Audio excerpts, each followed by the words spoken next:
21장. 그들이 예루살렘에 가까이 와서 올리브 산기슭에 있는 벳박에 이르자 예수께서는 두 제자를 보내시며 그들에게 말씀하셨습니다. 너희는 저 건너편 마을로 가라. 거기 가면 나귀 한 마리가 나귀 새끼랑 같이 묶여 있을 거야. 그 나귀들을 풀어서 내게로 끌고 와라. 만일 누가 너희한테 무슨 말을 하거든 주께서 필요로 하신다고 말하라. 그리하면 나귀들을 곧 내어줄 것이다. 자, 이는 예언자를 통해 하신 말씀을 이루시려는 것이었습니다. 시온의 딸에게 말하라. 보라, 너희 왕이 너희에게 오신다. 그분은 겸손하셔서 나귀를 타셨으니 어린 나귀 곧 멍에 매는 짐승의 새끼다. 이사야도 있고 스가랴도 있고 이 말씀을 이루시려는 것이다. 제자들은 가서 예수께서 시키는 대로 했습니다. 그들은 나귀와 나귀 새끼를 끌고 와서 그 등 위에 자기들의 겉옷을 얹었습니다. 그러자 예수께서 그 위에 앉으셨습니다. 큰 무리가 겉옷을 벗어 길에 폈고 어떤 사람들은 나뭇가지를 꺾어서 길에 깔기도 했습니다. 앞서가는 무리들과 뒤따라가는 무리들이 외쳤습니다. 다윗의 자손께 호산나, 주의 이름으로 오시는 분께 복이 있도다. 지극히 높은 곳에서 호산나. 시편에도 나오네요. 예수께서 예루살렘에 들어가시자 온 성이 떠들썩해졌습니다. 사람들이 물었습니다. 이 사람이 누구요? 웬 사람들이 이렇게 막 몰려있고 이 사람을 주변으로 이렇게 몰려있지? 무리가 대답했습니다. 이분은 갈릴리인 나사렛에서 오신 예언자 예수라오. 예언자 예수라오. 예수께서 성전에 들어가셔서 성전에서 장사하던 사람들을 모두 내쫓으셨습니다. 예수께서는 돈 바꿔주는 사람들의 상과 비둘기 파는 사람들의 의자도 둘러 엎으셨습니다. 이런 상인들도 다 뇌물을 주고 대제사장이나 그쪽 성전 관리 쪽에 돈을 주고 다 장사를 하는 거죠. 예수께서 그들에게 말씀하셨습니다. 성경에 이렇게 기록되어 있다. 내 집은 기도하는 집이라 불릴 것이다. 그런데 너희는 이 성전을 강도의 소굴로 만드는구나. 그냥 어떻게 보면은 그냥 순수하게 이렇게 먹고 살기 위해서 이제 장사를 하거나 아니면은 이제 필요는 하겠지만은 그런 순수한 마음이 아니고 다 뇌물과 여러 가지 강도들이 행하는 불법적인 그런 것들이 많이 있었기 때문에 그렇다고 봅니다. 성전에서 눈먼 사람들과 다리를 저는 사람들이 예수께로 나오자 눈먼 사람이 이렇게 많을까? 예수께서는 그들을 고쳐주셨습니다. 그러나 대제사장들과 율법학자들은 예수께서 행하신 놀라운 일들과 어린아이들이 성전에서 다윗의 자손께 호산나 하고 외치는 것을 보고 화가 났어요. 왜? 자기네들보다 더 사람들이 따르니까 질투가 나고 여러 가지. 그들이 예수께 물었습니다. 이 어린아이들이 무슨 말을 하는지 들립니까? 예수께서 대답하셨습니다. 물론이다. 너희는 주께서 어린아이들과 젖먹이들의 입에서 찬양이 나오게 하셨다 하신 말씀을 읽어보지 못했느냐? 이런 내용까지 다 있었어요. 시편에. 그리고 예수께서 그들을 떠나 성박 베다니에 가서 그날 밤을 지내셨습니다. 이른 아침 성으로 돌아오는 길에 예수께서는 시장하셨습니다.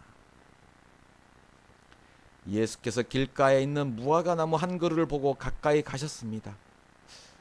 그러나 잎사귀 밖에는 아무것도 없으므로 그 나무에게 말씀하셨습니다. 다시는 네가 열매를 맺지 못할 것이다. 배고픈데 무화과가 없으니까 좀 화가 나셨는가. 그러자 즉시 나무가 말라버렸습니다. 제자들이 이것을 보고 놀라 물었습니다. 어떻게 무화과 나무가 이렇게 당장 말라버렸습니까? 예수께서 대답했습니다. 내가 진실로 너에게 말한다.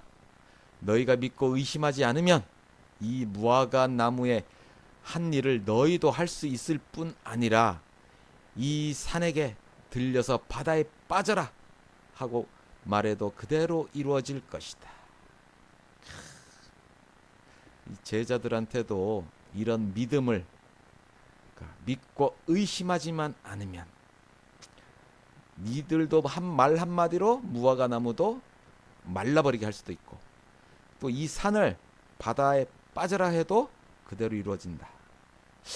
그래서 아마 바닷속에 들어간 산들도 좀 있을 것 같아요. 믿고 이렇게 제자들이나 그 믿는 사람들이, 굳이 할 필요는 없겠지만, 자, 너희가 기도할 때 무엇이든지 믿고 구하는 것은 다 받을 것이다. 참 어려운 것 같아요. 믿고 구한다는 게 한 점의 의심도 없이 믿고 구한다. 막 기도하면서 믿는데요. 믿고 막 기도를 구하는데 또 잘 안 되는 것 같긴 해요. 그러면 내 믿음이 부족했나? 예수께서 성전에 들어가서 가르치고 있을 때 대제사장들과 백성의 장로들이 예수께 와서 물었습니다. 열 받죠? 예수님한테 막 둘러싸고 있으니까 사람들이 똑똑하니까, 모르는 게 없으니까, 병도 다 고치니까, 당신이 무슨 권세로 이런 일을 하는 것이요? 누가 이런 권세를 줬어? 예수께서 대답하셨습니다. 그럼 나도 한 가지 물어보겠다. 너희가 대답하면 내가 무슨 권세로 이런 일을 하는지 말해주마. 자, 그러면 요한의 세례가 어디서 왔느냐? 예수님은 반말하고 딴 사람들은 다 존댓말했나? 모르죠. 이거는 이제 우리나라의 존칭이니까. 하늘로부터냐 아니면 사람으로부터냐? 자, 세례 요한의 권세가 어디서 왔냐? 이제 그들은 이것을 두고 서로 의논하며 말했습니다.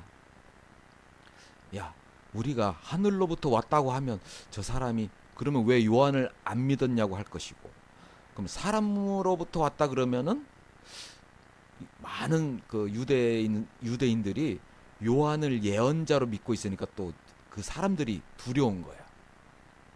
아, 이거 참 대답을 어떻게 할까 고민을 많이 했죠.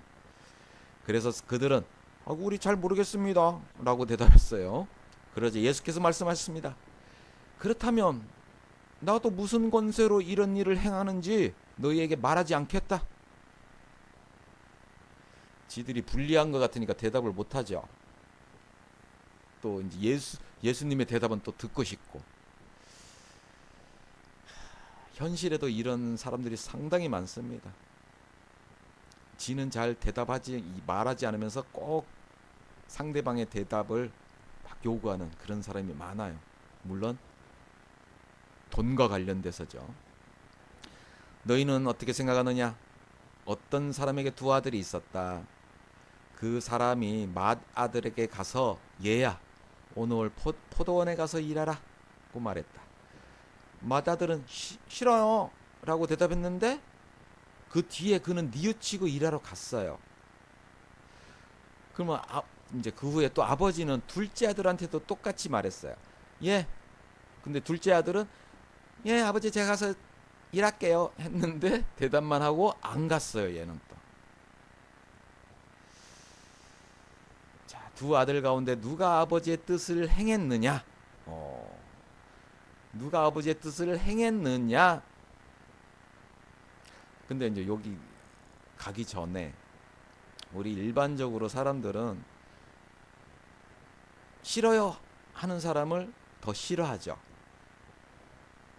예, 아버지 제가 할게요 하면 그래 역시 우리 둘째야 했는데 나중에 안 갔더라도 둘째를 더 좋아하더라고요. 사람들은. 그 아버지는.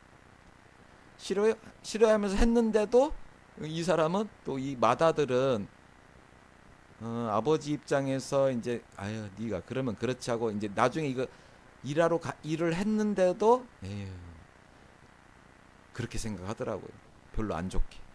얘는 안 했는데도 좋아하고 얘는 했어도 이제 현실은 좀 그래요. 근데 이제 예수님이 물어본 거는 누가 아버지의 뜻을 행했느냐 이렇게 물어봤죠. 아버지의 뜻을 행한 거는 누구냐?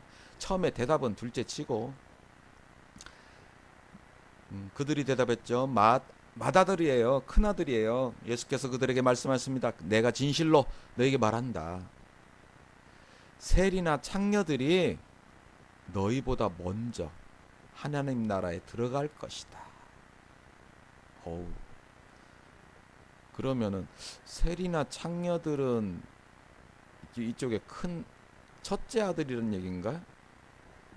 그리고 너희보다 먼저 하늘 나라에 들어갈 것이다. 뭐 이해는 가는데 자, 요한이 너에게 의의 길을 보여주려 왔는데 너희는 그를 믿지 않았지만 세리와 창녀들은 그를 믿었다.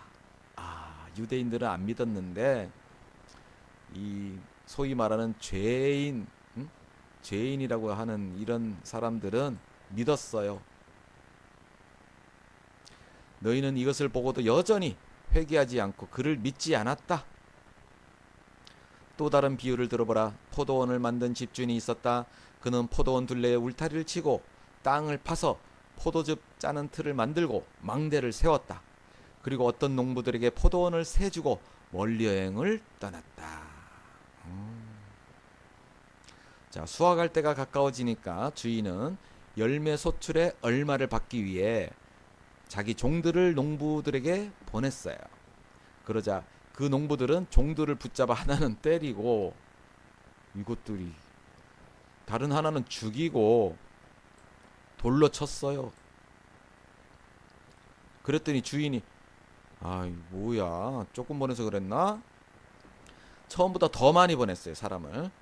그러나 농부들은 그 종들에게도 똑같이 됐어요.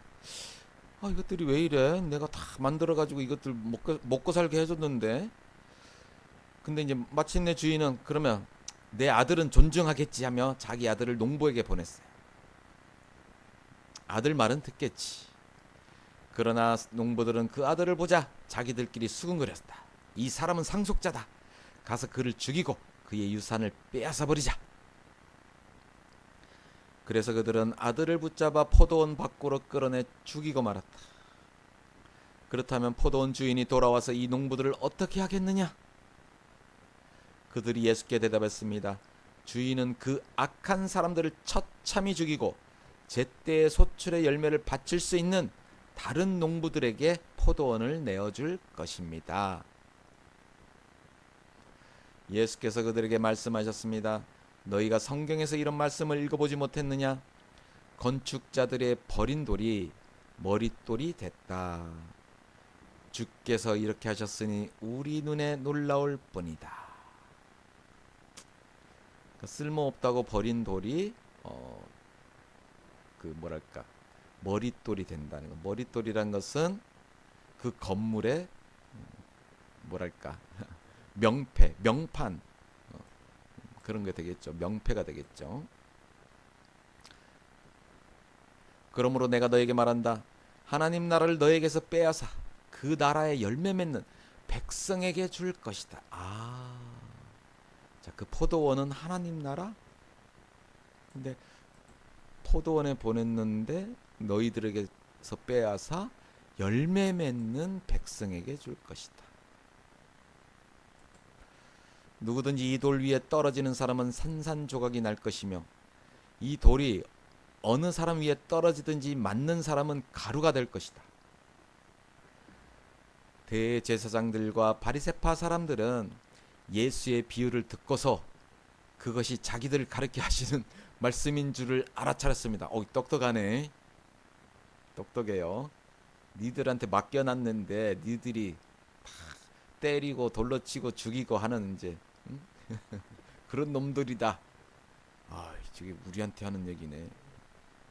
그들은 예수를 체포하고 싶었지만, 그렇죠, 체포 권한이 있죠. 얘네들은. 백성들이 두려웠습니다. 너무 많이 몰려 있어. 사람들이 예수를 예언자로 여기고 있었기 때문입니다. 폭동이 날 수도 있으니까요.